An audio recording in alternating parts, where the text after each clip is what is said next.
Okay, welcome everybody to another session of the GROWL Virtual Connects. And I think everybody here knows why we're virtual connecting together. And I want to welcome everybody that's dialing into the call right now. And also anybody that'll be watching this and listening to this later. We'll have audio and video clips of this early next week. And excuse me. So let's move on. We're excited to have these esteemed women on the call today.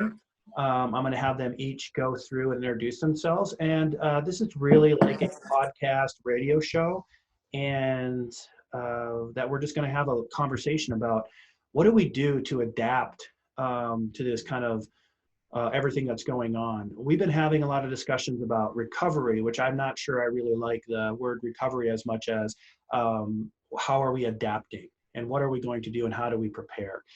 Many of the conversations I'm having with business leaders throughout the country, business owners, entrepreneurs, is really about adaptation and what things should we do, what resources are available. So really today's call is really about that. What kind of resources are there? What should we be looking at? Kind of week by week. You know, I think of this, and someone asked, like, we're in like 0 to 4 weeks, the first month. What things can we be doing? Month 2, month 3. How do we look toward into second and third and fourth quarter? So we'll be having these conversations every Friday until we don't need to have them anymore. So with that, let's get started. I'm going to have each of our 4 speakers, guests, kind of go forward, and let's start with you, Kim. Let's introduce yourself, and then I'll go to Kelly Murphy, Kelly Johnson, and Diane. Thank you. Go ahead. Thanks, Greg. My name is Kim Woodworth. I'm the Operations Director for the Economic Development Council of Colorado, which is a statewide nonprofit association that supports economic development efforts across our state. Thank you, Kim. Go ahead, Kelly Murphy. Good morning. My name is Kelly Murphy. I work for Lighthouse HR Support, and we are formerly known as Employer Representatives and Background Research. We help individual companies, small to large, with HR support, and we're glad to be here today. Thank you, Kelly. Kelly J. Hello, everybody. I'm Kelly Johnston with Johnston Financial Services, also known as JFS, and I come from the financial side of things. So we are an accounting firm that also specializes in payroll planning, and lately we've been doing lots of loan application processing. So that's the perspective I'm going to bring to the table today. Thank you for having me. Thank you. And Diane. Hi, Diane Schwenke, President and CEO of the Grand Junction Area Chamber of Commerce, and representing an organization of about 900 members employing 37,000 people, many of them a little nervous after the last couple of weeks and looking for this kind of information. So thanks, Greg and GROWL, for bringing it to us. Yeah, thank you, Diane, for being here. And as you know, I'm big, I love chambers, and I talked about it all the time. And I think we talked about last week that I'm like, and I've had people reach out to me in different parts of the country and the state saying, oh, I'm going to call my chamber. And I think, because I think it's a great source of information. I think more than ever, it's important to like be connected to your Chamber of Commerce. So I think Grand Junction Chamber does a fantastic job. So especially through all the legislative issues and how you keep us up to date. So thank you for being on. With that, I'm going to have our moderator, Libby. She's on, and she's going to switch over and share some data that Kelly had put together and our sheets that we're going to share out. So Kelly, one of the things, if we're out of order here, you can kind of talk through to Libby, and we'll make sure you have what you want. But I really want, what I'm really interested in, Kelly M, is what you're seeing out there. We're having a lot of conversations, and people and business owners and leaders and employees are really concerned. And I know there's the right way and the wrong way to really start thinking about this. And so I really just kind of wanted to have you walk through from a human resource expertise with unemployment and things that we should be thinking about and what's out there. And I'm sure we'll have you come back on again to give us an update. And also at the end of this, we'll make sure we send out your contact and your business contact information for people to reach out to you directly. So if there's any, making sure we have, we'll send out your email on that. So go ahead, Kelly. Thank you for being on. Thank you. Hey, Libby, can you start with the document? It's a compliance connection guidelines on furloughs and layoffs. So while she's getting that up, one of the first things that businesses need to determine is the difference between a furlough and a layoff, because they affect unemployment differently. A furlough is a very temporary situation, less than 16 weeks, kind of what we're facing right now. If an employer puts an employee on furlough, that can be a reduction of hours, that can be a small leave of absence, if you will, couple of weeks up to the 16 weeks. And that will allow organizations to get through what we're going through right now. The furlough piece of it becomes what's called a job attached program through the unemployment state, or the state unemployment. And what that means is that gives the state the opportunity to waive the right, or the requirement to search for jobs. So normally when someone files for unemployment, they have to contact X amount of employers every week and actively look for a job. Well, when an employee is furloughed or job attached, that means that they don't have to go look for that job, because they have a job waiting for them once the economic crisis passes. So we need to determine whether we're going to completely lay off, which is more of a permanent situation, or furlough first. Furloughing is different for different types of employees, hourly versus exempt. We can go into that a little bit deeper, but those are different designations for our employees. If you are going to lay someone off, you need to make sure that you're following the financial requirements for that as well. You are going to present them a letter indicating what the reason is, what the effective dates are, what are their benefits, and that they are being separated from the company. You need to, they're paid their final check, which also will include any PTO or vacation time, and then they will file for unemployment at that time as well. So when we are determining who we should lay off or who we should furlough, we really need to look at those criteria, because we need to make sure that we're not jumping into some litigation areas where there's possible discrimination and such. So when we're thinking about those steps of who is going to be laid off, let's look at performance reviews. Let's look at part-time versus full-time. Let's look at seniority. What's going to be the best decision for the company? And then once we determine who is going to be furloughed or laid off, whatever that case is, then we move through the next steps. Another option that the organizations have, it's kind of like a furlough situation, but it's called the Work Share program, and it's also offered through the Colorado Department of Labor and Employment. And basically what that opportunity is it's like a job attached. The state will pay for part of that unemployment expense. Of course, it's charged to the employer, but they start with paying that piece, and then you don't have to lay that person off. So it's kind of a job share, a work share program. We do have some information on that as well in the slides. So basically, first step, let's determine what our business needs are. Do we need to furlough? Do we need to lay off? What is that going to look like? What is the long-term impact for both of those? Then we need to determine who should we lay off or furlough, and base those on that criteria so that you don't have to worry about a discriminatory practice later on. And then communicate with your employees. Communicate. Yeah, Kelly, that's something I was thinking about too. It's not only the employees that may get laid off, but it's also the other employees that do not get laid off at the same time. Or at the time, that can be also, really tough in these situations, because there are many organizations, especially out here on the Western Slope. We have, everybody's that work family, which we always talk about. So I think that's one thing. Communication even goes to there too about what's happening. Yeah. Well, and if you think about it, have a conversation as much as you can, because the human mind will fill in gaps of information if there is a gap.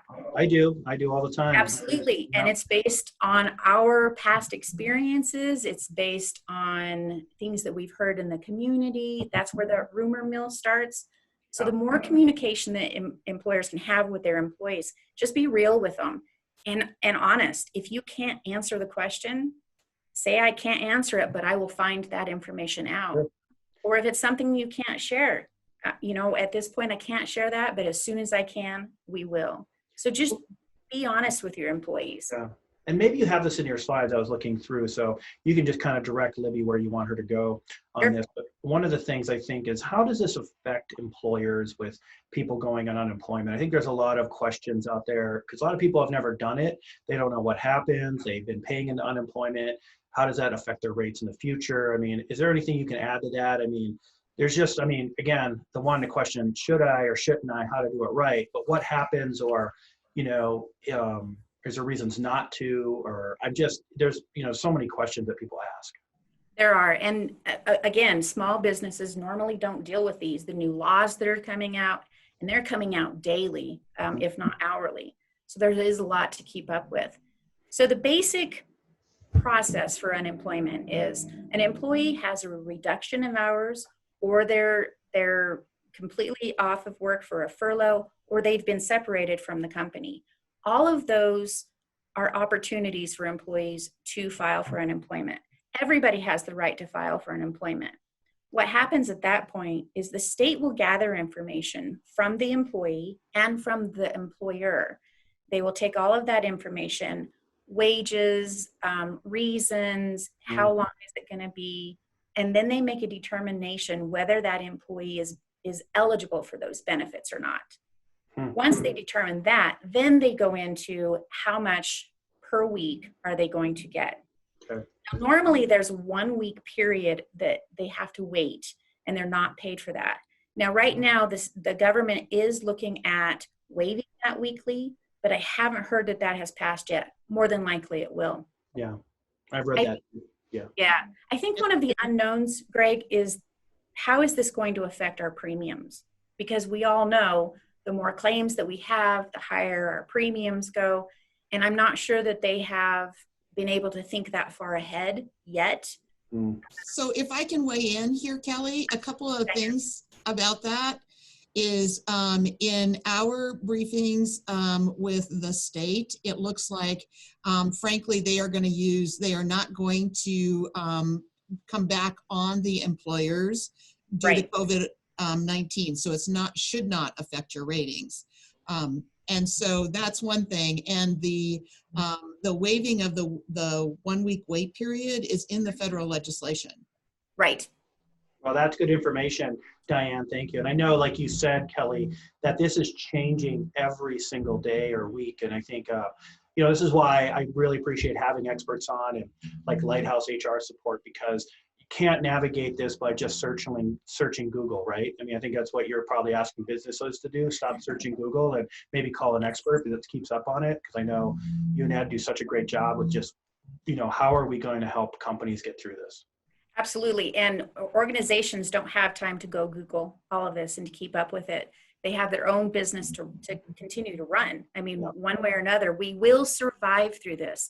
I like what you said earlier about this isn't a recovery. We're going to adapt and we are going to get through this. And we need to be able to stay confident and positive and help our employees through this as well. Stay confident and give yourself grace. Yeah, I appreciate that too. So if there's other slides, once we go on here, and anybody who wants to add in, Kelly, Jay, or Kim, you can direct that. And also, if there's any questions, please, from the audience here listening, please put it in the chat, and we'll make sure we get those up. There is one thing I did want to add to Kelly's comment. A lot of people have been asking us about the unemployment rates, and that when you're doing that job attached process for unemployment, that job attachment actually helps also reduce the rate or not increase the rate of unemployment in a normal, natural sense. So if you plan on bringing these people back on, that job detached component is very, very important. Also, one thing, you know, it's a by-state rule, but the furlough process also does require you as the employer in that consideration to continue paying out benefits. So if it's a cash flow issue, you do really need to watch, are you paying out those benefits during the furlough process, or if you are going to go ahead and let them completely leave the organization through a layoff so you can actually keep the cash flow for the benefit portion, you need to then have that discussion about how those benefits get transitioned to the COBRA component or pensions. There's a lot of things to consider consider in that benefit aspect. So those are just some things also we're getting asked daily at this point about. Furlough keeps benefits, layoff starts the termination of the benefit process. Yeah, thank you, Kelly Johnson, for that. I appreciate that. And again, that's why I'm telling people that ask me, that people we talk to talk to their HR specialist, or also your accountant. I mean, just make sure you're thinking of all these financial items, because it's a very stressful time. Also, what's happening. And again, for people that are listening or listening to this later, sometimes you may not know where to start, and that's why I point people to their local chamber of commerce if you're outside the Western Slope here. It can be a great place to call and ask, like, who is an HR expert in your area. Also, I know that Kelly Murphy, you guys work with companies across the country, so you will be a great resource for people from wherever you're located to reach out to talk to. So I know we have some other slides here. I just want to make sure we get them, and make sure to include them in the package that we send out and, on our portal too. Do you want to go to one of the other slides, Kelly Murphy? Yes, if you'll, Libby, if you'll go ahead and pull back up the Colorado Department of Labor and Employment, we'll go through those really quickly. Oh, that's fine. Yeah, thank you. There's a lot. I read through these, so much great information. So thank you for sharing. Absolutely.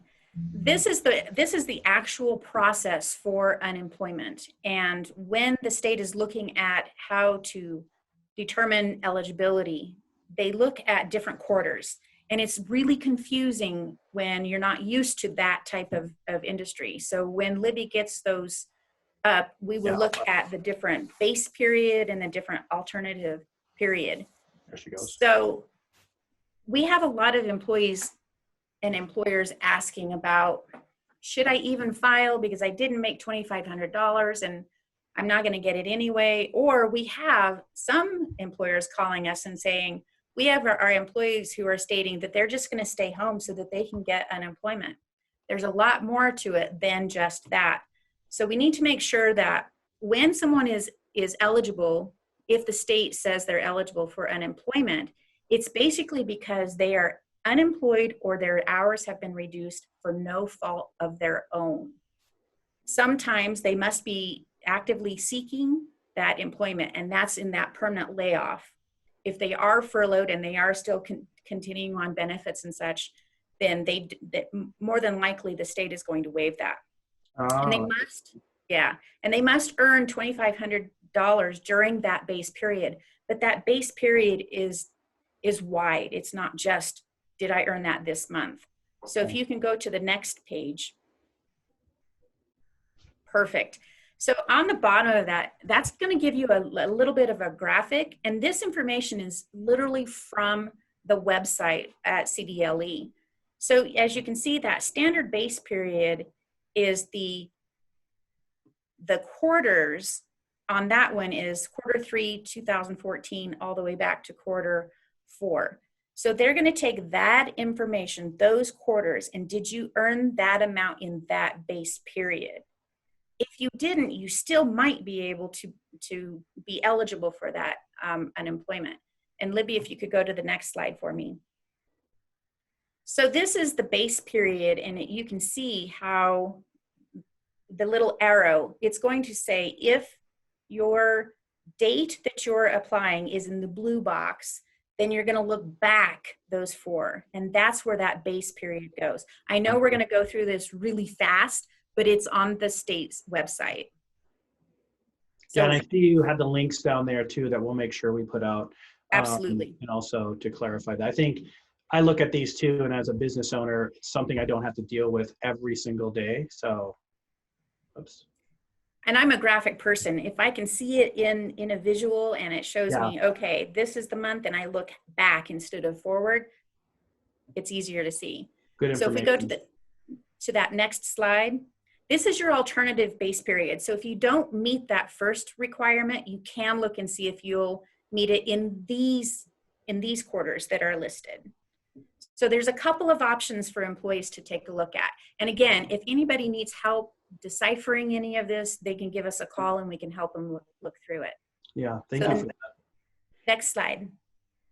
So then they calculate the benefits on the total wages that are earned by that employee. And some people think that it's just one employer. it is everybody that you work for. So if I have 2 or 3 jobs, then the state's going to collect all of those wages. Because So like the restaurant industry has really been decimated with this, right? I mean, they're trying to adapt. And again, employees that might have worked 2 restaurant jobs, that was kind of I was thinking about this. So they would collect all their W-2s or information, or the state would look at it, and then they would make it based on all the jobs you had. Absolutely. And it's not just based on one employer. So you gather all of your wages for those quarters, and that's what you're going to report. So Libby, if you can go to the next slide. There's the second formula. Again, I think that GROWL is going to offer all of these slides, so we're not going to spend a lot of time. Just understand that there's 2 formulas on that. And then the following one, this is actually off of the website, and you enter all your information, how much you earned from all your employers, and it will calculate your estimated benefit. So the more information you can get to your employees, the less fearful they will be. So if they're coming in and asking, hey, what does unemployment look like? Here are the websites that you can direct them to, and they can be in control of their own destiny, if you will. Yeah, that's good information. So we'll make sure to get that out. Perfect. So then there's just some information on how to contact the Colorado Division of Unemployment Insurance and such. There is one more slide. I know we're running.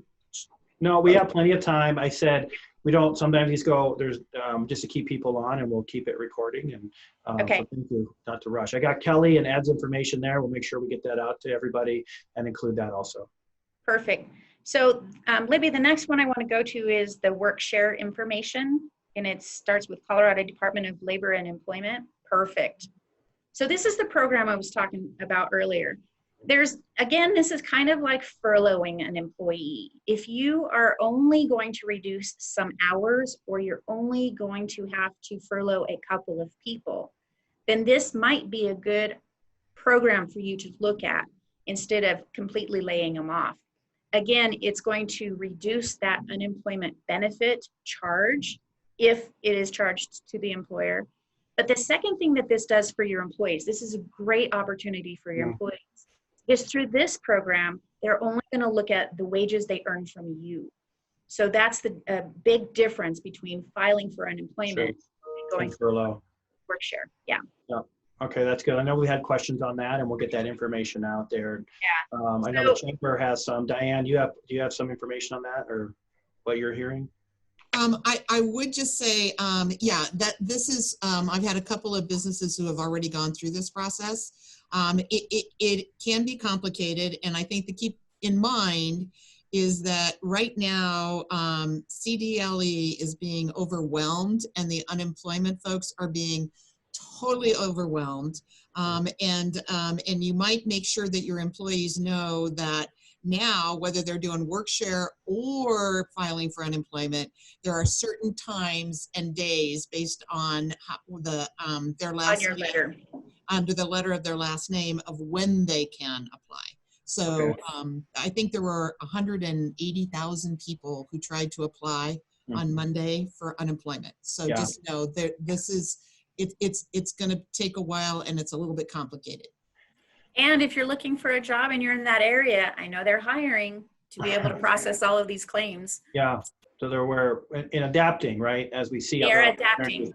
Grocery stores and places like that are hiring. So they are. That is great information there. Do we have anything else? I know you had some forms that we'll make sure we put out for people that they have access to and things like that. Yeah, just make sure that you're really watching how you're selecting those who are being furloughed or laid off. Just in the heat of the moment, we're fearful as employers and as business owners and such. Just slow the train down, take the time, and communicate with your employees, and we will all get through this. Great. Well, great. I appreciate your time. I know you're going to have some other comments here and tips at the end. I'm going to move on to Kim. Thank you, and then we'll get over to Kelly, and Diane will move in there too. And I wanted to see, Kelly, we've been having conversations a lot about from economic development and how we're going to adapt moving forward. Again, we've been switching that word from recover to adapt. And I wanted to know what you think, Kim, and the resources that you're seeing out there. And again, we want to lead them to what's happening. And so if you, to the website you have, and we'll make sure to include that. So, because again, the economic development side of this and economic adaptation is going to be really key across the whole state and what you're seeing. So I want to know what your comments you have and things like that. So one thing I wanted to just follow up with for Colorado, and I don't know about other states, so I would definitely look out for this information for other states, but we do have a website sharing program called Connecting Colorado. And this is where if you are out of employment and you're looking for employment, this would be a great place for you to find jobs. But it's really also connecting the employers to this website as well. So if they are looking for employees, this is a great opportunity for them to put it out there.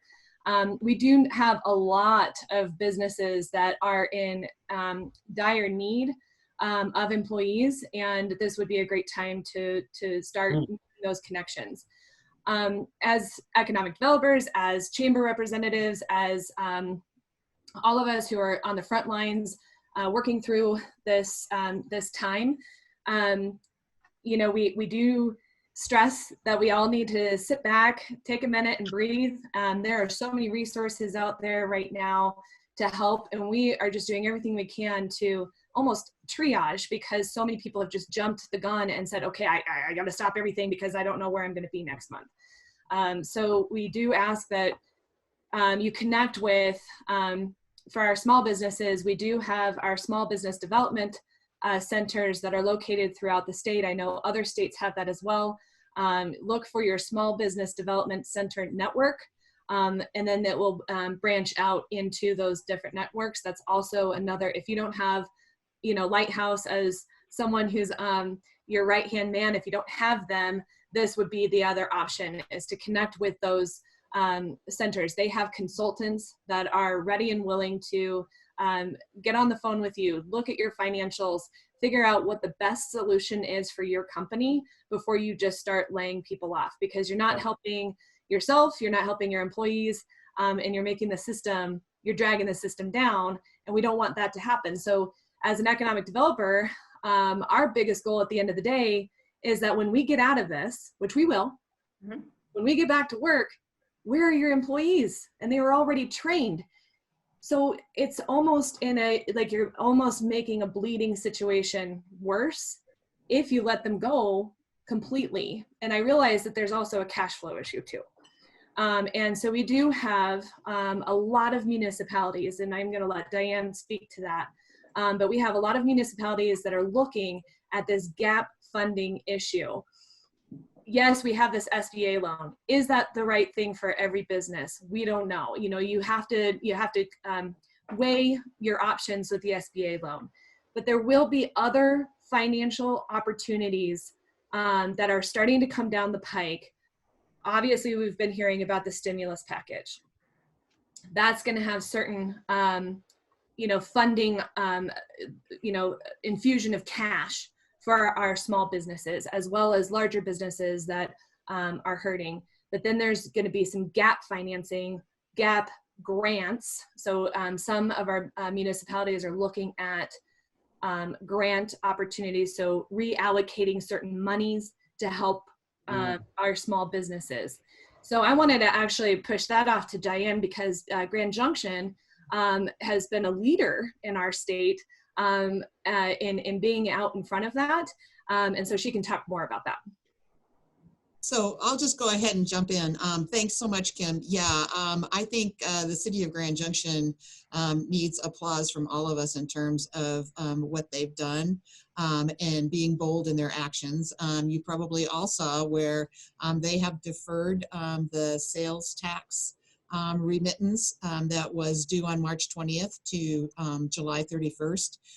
And I did have a call for any of you that are on the line. If you had already made that payment, the city of Grand Junction is actually going to pay you back. They're going to give you back that money, because I've had some questions about that. Unfortunately, on Wednesday night, because we are in an emergency situation with the city, we needed a unanimous vote for what I thought was an amazing idea, that the city of Grand Junction was going to temporarily hire people who had been laid off, like those folks in the restaurant industries, referring back to what Kim said about still having that labor force available, but giving them a short-term, part-time employment opportunity. That action was a 6-1 vote, and they needed 7-0. My understanding is that there's still negotiations going on within the city and the city council to see if they can bring back a package to get to a 7-0. I'll keep you apprised of that. I will also tell you that this morning, the Grand Junction Chamber, and I'm guessing some of our economic development partners, have made a formal request to Mesa County to defer property taxes for 30 to 60 days. As Kim has alluded to, we're going to have a gap. SBA does not move quickly, even in a crisis. This bill, we're not going to have that money available right away, and those taxes are due on April 30th. So if we can even delay that a little bit, that helps with the cash flow for everyone. So those are some things that, kind of on the local level have been happening. And again, I think overall, the city of Grand Junction has been very bold, and City Manager Caton told me after the meeting on Wednesday, we're not done yet. We're still going to keep pushing. So that's pretty cool.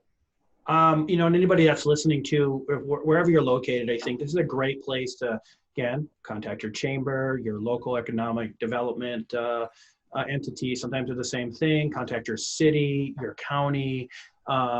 This is something that everybody's trying to figure out. And I think, like, we're lucky, I think in Mesa County, we have a lot of great leaders here, and we're kind of lead by example. But in other areas of the state and country, continue to reach out to them and find out what they're doing and seeing, because these are things that are going to help your cash flow. As a business owner myself, we look at it every single day. What are we doing moving forward?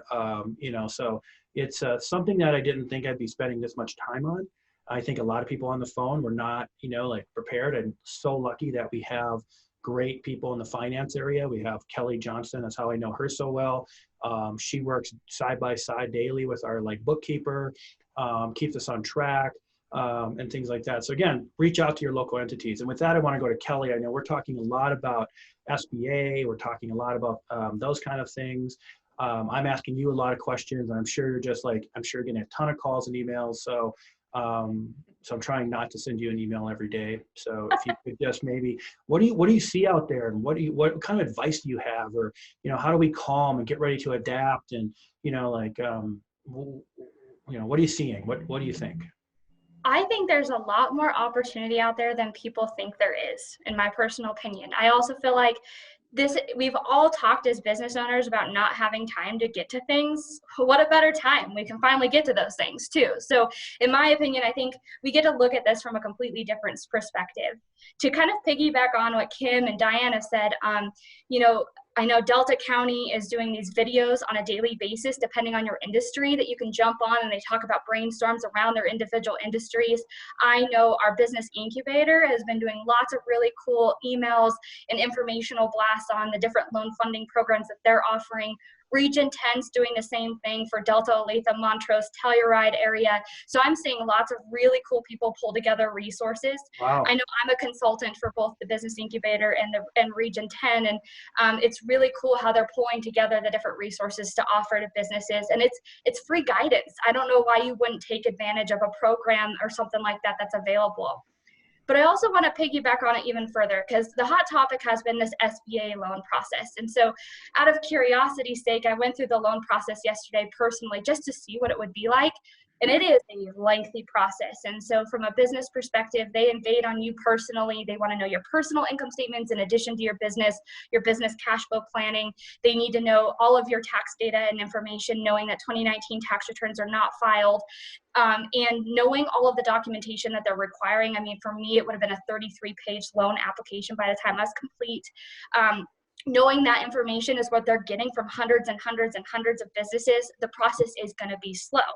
So what I did yesterday is I spent half the day reaching out to all of our lenders in the Valley, and also in Delta and Olathe County, different counties, different areas. And there is a slew of people and companies that are out there ready to provide access to funding if cash flow is the issue. And from personal experience, I called up my banker because in my opinion, you should always have a banker, an accountant, an HR person, an insurance agent, and an attorney in your back pocket. Those are my 5.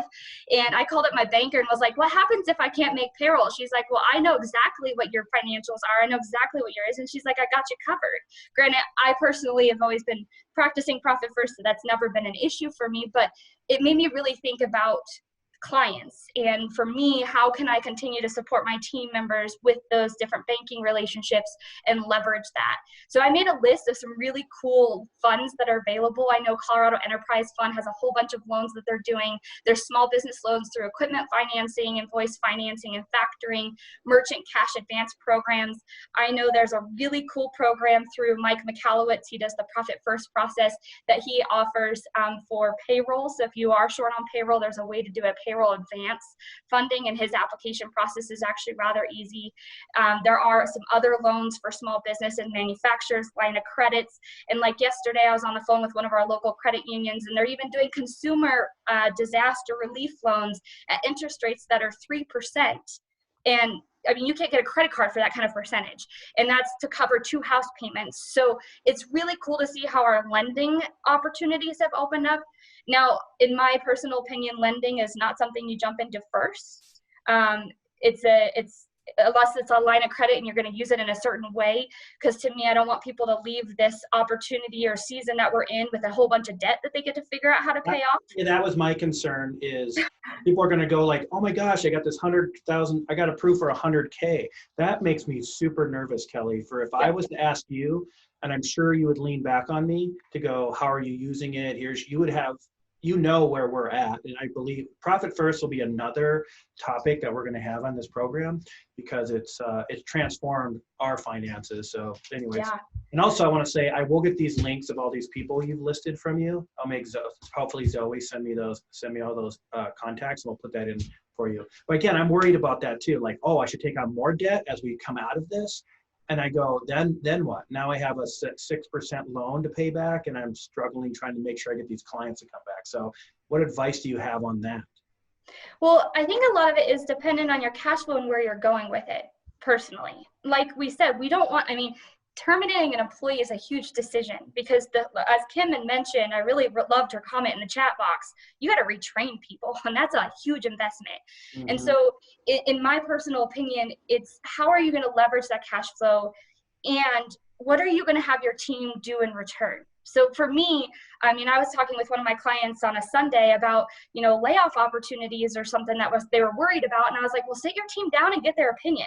Because when I sat my team down, it was amazing, the brainstorm session that came up and all these cool new resources. And we started calling clients. And to me, there's a lot more brain power than I think we've leveraged, which can change how you're going to leverage your dollars. And so for us, I was looking, okay, should I get a line of credit? Are my clients going to pay me? I don't know. I had all these different things go through my brain. But then at the same time, I'm like, hey, I'm a producer. I'm going to produce what I can in this time frame. I'm going to continue to push forward and be that example, lead by example, since I'm always pushing the cash flow thing anyway. And also, I feel like you got to weigh lending, you got to weigh grants, and you got to also weigh investment, because there's 3 different options for cash flow, in my opinion. It never has to be debt first. A lot of it is where you got to look past COVID. You got to look at, what am I going to do with this business 5 years from today before I make this decision? So for me, I was like, oh, I have a couple nonprofits. Yesterday, Colorado, there's a Colorado Foundation that just launched a $25,000 grant you can apply for every 2 weeks to keep you running. And that's a grant. And so I think you need to know what's available. Number one, research, is it in the 5-year plan? Because I still think that's totally relevant regardless of what's happening.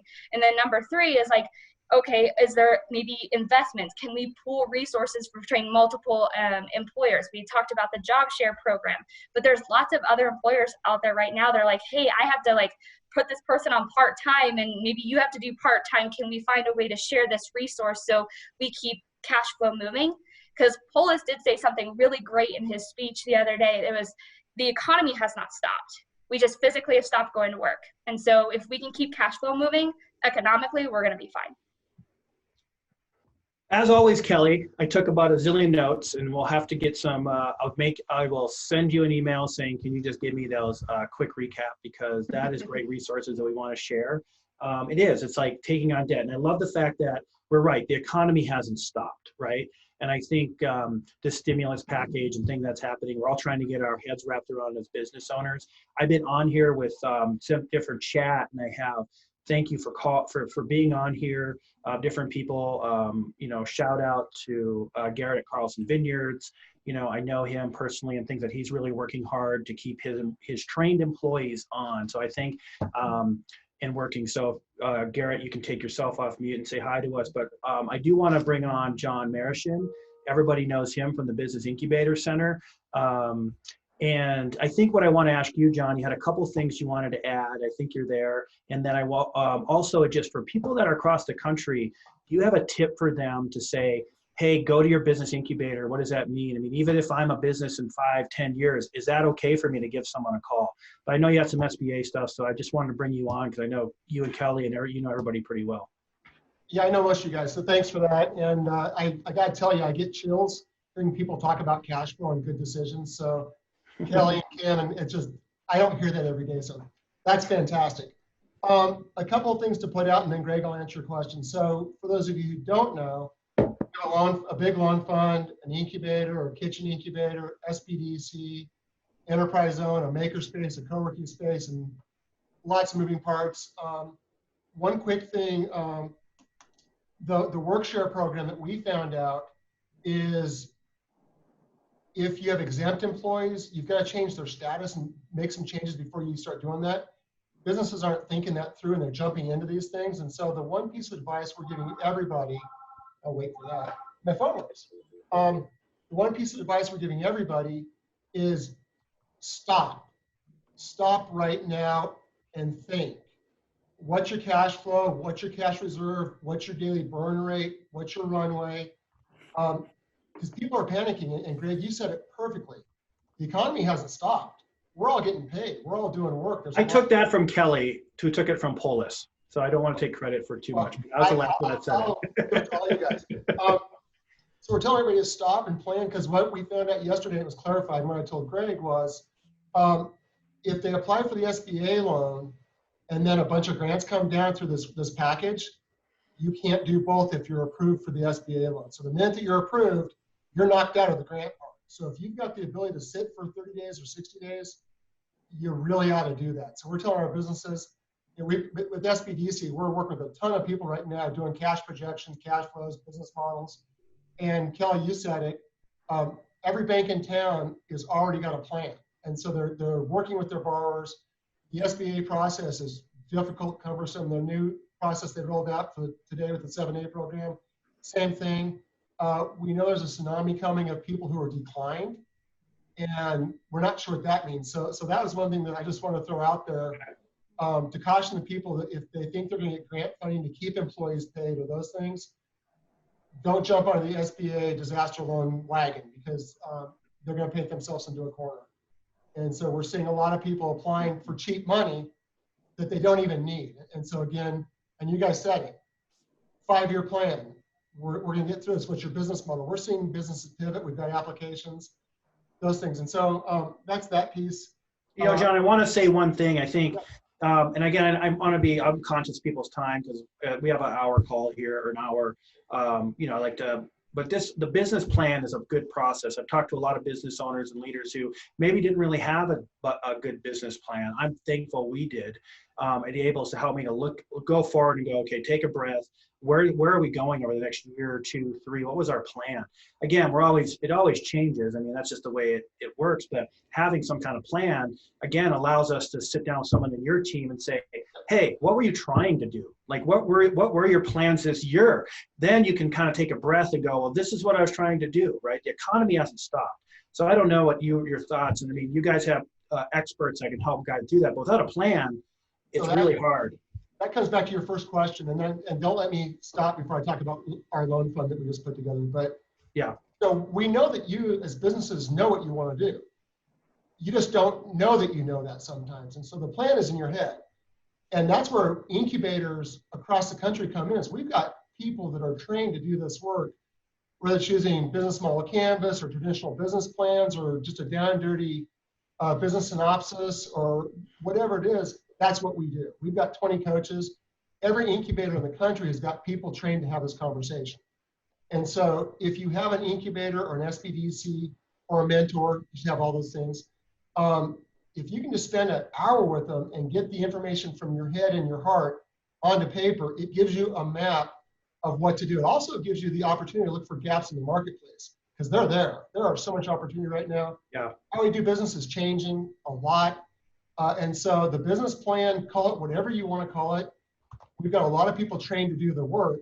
And we also have a lot of, and quite frankly, we have a lot of people trained to have the hard conversation. If your business wasn't viable before this, you don't know how to be viable after this, you need to shut down. How do you do that thoughtfully? An example is a Main Street business who doesn't have an online presence, doesn't have the money to operate, they rent a line of credit up, they're walking dead. And so, we actually know how to work through that process or help them find opportunities. So that's the answer to your incubator question is there are subject matter experts in your community who know how to do this work, and we can help you sit down and clarify, gel, get those ideas put together and put it in the language of value propositions and marketing plans and financial plans, dovetail it into a cash flow, help you, debt is not your friend. You guys all said that. Borrowing your way out of a crisis is never the way to go if you can find another way. So that's the answer to that question. So I'm passionate about it. We're all working our tails off. And I go gjincubator.org here in the Western Slope. There's business incubators all over the country. And this is is a great resource for information, a lot of online tools and things like that. But again, I think don't be afraid as a business owner to ask for help. But I think that's the biggest thing we're finding. John, we're going to have a separate conversation call about business leader mental health. We're not going to have time today, but it's hard for us, especially as I'll say as a man, to reach up and go, hey, I don't even know what the heck I'm doing right now.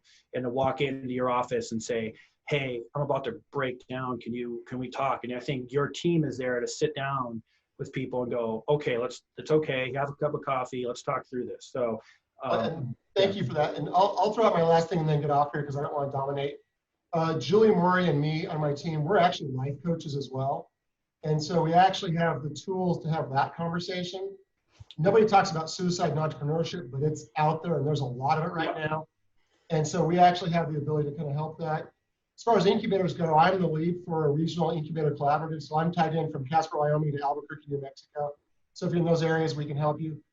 We launched yesterday, actually probably today, a $250,000 COVID responder loan fund. What that means in English is if you need money to buy inventory to help the hospitals, to help food delivery to seniors, we have a loan fund to do that. The terms are out there. We're doing it. We're throwing it up right now. We think we've got a match. We're hopeful. We'll have other loan funds out there. And then behind the scenes, we're applying for all kinds of grant money to hopefully forgive some of these loans. We don't know what we don't know, so that's just up in the air. But right now, we've got 3 applications for hospital supply companies to get the supplies they need. Okay. So that's just the details. Yeah. To Greg and everybody here. Yeah, I'm on some lists with you, and I appreciate it. So again, I want to thank you, John, for being on. Means a lot to your efforts and your team's efforts. And again, I know we could talk for 2 hours. And we're just trying to have these calls and this virtual connects to kind of have everybody take a breath and know that there's a ton of resources. I've not seen more outpouring of community and experts, banks, accountants, business incubators, chambers, human resource. I know, Kelly and Ed, they will take calls and help people and, get them back off the ledge a little bit, right? And I think that's what we're here for. We're taking time because never have we seen anything like this. There's been industries that have shut down, like oil and gas or a business member, but not the whole country. Like the light switch just went off. Economy's still moving, but people are like, we're all going to plan differently, I think, moving forward. I know I am. I mean, thinking about like, oh yeah, my business plan was pretty good. I need, now I'm really going to have different discussions with, human resource and, how do we learn more things, an accountant. I wanted to mental health tip before you completely shut me up. Every time you get an email, it's a rush of adrenaline right now. Every time you get a message, it's a rush of adrenaline. if you can, stop emailing your staff and everybody after 5. Give them a break, give them some downtime, because people are so stressed out. And take that time to go for a walk. Take your dog for a walk, ride your bicycle, drink a scotch, whatever. But that is it's a pro tip. Get people to the normalcy of the 8 to 5 if you have any way to do that, because it's a really great way to do it. Yeah, I got it. 5:01 p.m. Stop working, go for a walk, drink scotch. And only watch one newscast and be done with it. I can't. I know Libby's on here. She refuses to watch the news, even though I did watch local news because I wanted to see some good stories, and there actually was a few. John, thank you very much. I appreciate your time. You hang on. We're not done yet. We're going to wrap it up. Kim, you just had a comment about important to think about, how we get back to work is going to be different, right? And something to think about. I thought it was a really great tip, and I wanted to hear what you had to say about that as we're about to close up here. We got about 5 more minutes. Think about your tips in your head, everybody, and we'll make sure we wrap up. I want to give everybody a chance, but Kim, what do you think about that? So I agreed with everything that Kelly J was saying about adaptation. And now is the time that we can actually be thinking about how we adapt to some of these new realities that we have. As we come out of this, we're going to have some hard things that we're going to have to think about. And we do have that psychological effect that this is going to create. Getting people back into the community, getting them reacclimated to going to the movies, going to the restaurants, and that kind of thing. But also thinking about how you've really had to get out in front of your clients. You've had to increase your presence. You've had to, do things that are very uncomfortable for you, but you had to take the time to do it. And now it's not that hard. It's getting online and getting in front of your clients. And so thinking forward, what are going to be some of your best ways that you're going to be able to get out in front immediately and hit the ground running? And what are those things that you're going to have in place to get there? And your staff is probably going to be your most important. I love what Kelly was saying about bring your staff into this. They want to be a part of you too. They want to be a part of this. And I think it is getting ready. I heard from Josh Nurnberg at Bin 707 made a comment to me that, he's really going after it hard. I think, and doing different things and new ways of cooking and delivering meals and pickups and stuff like that. For anybody that know him, he has a number of restaurants and been a leader in the Western Slope with that. And but he also said that immediately when this happened, he saw a lot of people put their head in the sand or head in the dirt and just not want to look up. And I think that's the wrong thing to do. I think the economy is moving and how you're prepared and be ready for something how the change is coming. I think restaurant industry, people are now going to expect like, oh, I could come by every day and pick up a burger. You're not doing that anymore. And I think that's what's going to change. I think, am I going to stop using hand sanitizer? Are we going to stand next to anybody? Are we going to sit next to anybody in a bar again? I think that's the thing. We're going to have to recoach ourselves, because this kind of made us all very nervous. So I do like all those comments. Diane, in closing, what kind of things are out there? What do you want people to do or look towards? Or is there any couple resources that you are like, we're all trying to get people to take a breath, and it kind of probably makes people upset when I say that because people are about to lose their business or employees and things. But, kind of final closing thoughts do you have? Sure. Couple of things. I think John's been stalking me. I did go for a walk and drink a scotch last night. But mental health, baby, mental health. But actually, we are updating our resources daily on our website, so you can go to them when you need to go to them. And there are some resources that I've shared. We did a business continuity chat on Wednesday. There's some good resources there that you can go to as well. I think if anything, we think we've been doing a good job of planning, and none of us have been doing a good enough job of planning. So this is a good time to go in and kind of update your business continuity plan, make sure you have multiple vendors, can work remotely, all of those sorts of things. But my closing remarks is based on the U.S. Chamber put out something earlier this week, a graphic that I'd like to share. And that's, above all, shop local right now. We did takeout yesterday. Support the businesses that are here right now today. If you have the opportunity, go ahead and book services that you're going to need so that those landscaping companies and others know that they're going to have business. Buy gift cards. Give a virtual hug to your local businesses and make sure you're going to be there as a customer. I think that's incredibly important right now. Yeah, and let's not forget our nonprofits either, because they're also out there because they had so many events be canceled. Nonprofits, how they fundraise. So that's something I'm asking people to do. Like, don't forget that there's people out there that, kind of depend on us and things like that. And the restaurants that have been, all these organizations that have given so much back to their community, to every little league or sponsored or things like that.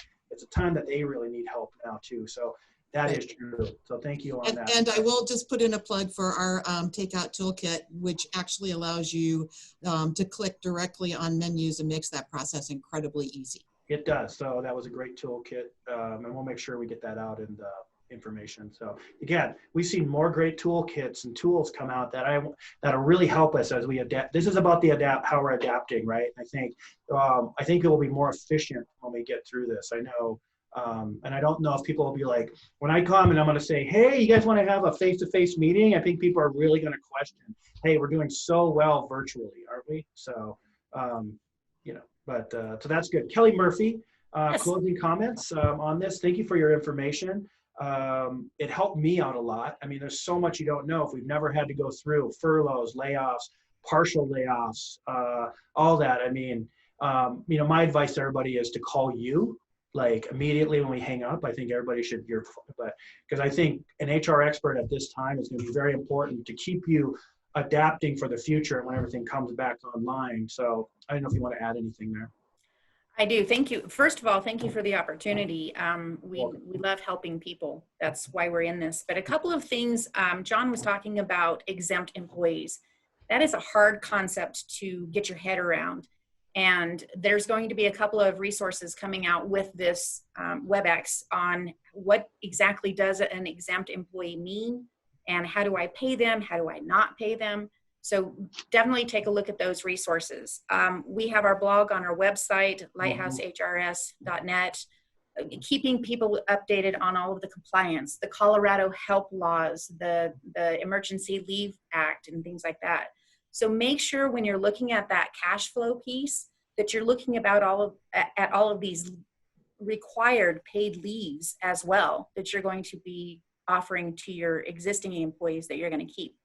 So, and if you have more than 100 employees and you're going to be facing a larger layoff, make sure that you're following the Warren Act, all of those compliance things. I think my final thought is give yourself grace. This is something that we haven't gone through before. Take a breath and relax, and it's okay to make a mistake. We can fix those mistakes, but give yourself some grace. That's really good advice for the mental health aspect of it.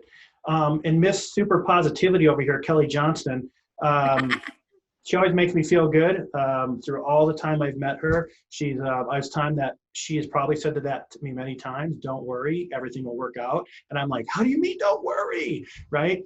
And so Texas, and she's like, it's all okay. So, and I appreciate that. So Kelly, Johnson, what are you kind of closing thoughts, anything you want to add? Go ahead. Well, to me, I just ask, or my challenge has been to all of my clients right now, are you coming from scarcity or are you coming from abundance? That's my biggest comment, because to me, we've all talked about wanting to go online, trying to get our new clients, new target markets, all this. Here it is. It's been dropped in our lap. And so from my perspective, I'm coming from faith over fear, and this is the perfect time to grow your business. I don't know how else to say that. I feel like there's so many resources now. There's more information available than ever before. People are really banding together, and I kind of feel like our country's moral compass is coming back. We're seeing families at home together. We're seeing businesses collaborate with their employees. Why not leverage all of these really cool things that are happening and say, guys, like, it looks different, great. move on. Like, it doesn't have to look a certain way in business. And as Kelly said, things are going to come up, and I always say it's all fixable later. But I also want to say, don't ever come from a place of rush decision making because of what's coming down the pipe. Really put thoughts and planning behind all of the decisions, despite the fact that we might be in what we call a natural or national disaster. To me, it's a national opportunity. And so that's how I'm going to continue to view it. And I just challenge everybody to do the same. And with that, I'm complete. Wow, thank you very much. And I think I have a great group of positive people here. I appreciate it. John, thank you for being on and me calling you out and coming on. I do that sometimes on this show, and people are like, I don't really wearing a shirt that I want to be on video on. I had that one time, you know, so thank you. Kelly Murphy, I appreciate everything you and Ed are doing. You're always a leader in the community. Kim Woodworth, we kind of have talked to this as a Kim and Greg show. She says yes every week, so thank you. I am going to look at some economic development ones coming up here. I'll work with Kim and maybe John, and Kim will get somebody else from another part of the state. We want to get tips that other people are seeing too. Diane, you're a leader. I appreciate you so much. Continue to do what you do. I don't know when you're sleeping, but I know Scotch is involved. I think all of us. We can start that online thing. And of course, Kelly Johnson, always grateful to have you involved. I thank you, everybody. That's a closeout of the show. Thank you for our guests that were on. Thank you to Libby being a wonderful moderator. I'm sure she's also back there trying to fight fires like us. But thank you, everybody that dialed in and called. Please reach out to us with any questions. Follow our growlagency.com/Connex to see all the videos. We have last week's. We'll put up data, and we'll give it all this out to the links of the speakers to use also. After that, have a great weekend. Make it a great day.